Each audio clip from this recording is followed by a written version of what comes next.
Ngayon po ang huling araw ng paggaya ng income tax return at hindi na raw magbibigay ng extension pa ang Bureau of Internal Revenue. Para sa karagdagang detalye, may live report si Susan Enriquez. Susan. Jiggy, tulad na inaasahan, dagsana naman ang ating mga kababayan sa huling araw ng filing of income tax return. At ayon dito kay OIC Director Jonas Amora ng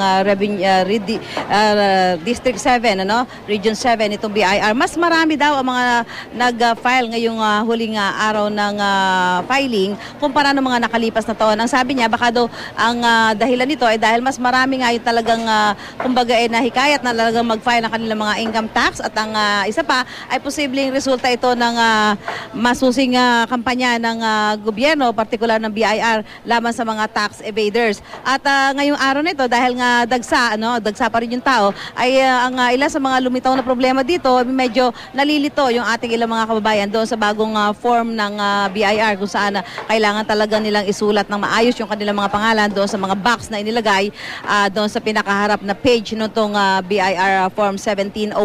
Ilan pa sa mga naging problema nila ay yung hindi paghabol ng ibang mga kababayan natin doon sa mga cut-off ng mga bangko. At ito naman yung ginawa na nila ng paraan, nilagyan na nila ng receipt copy yung mga ibabayad para hindi na sila magkaroon ng penalty dahil wala na pong extension itong deadline na ito ngayong araw na ito.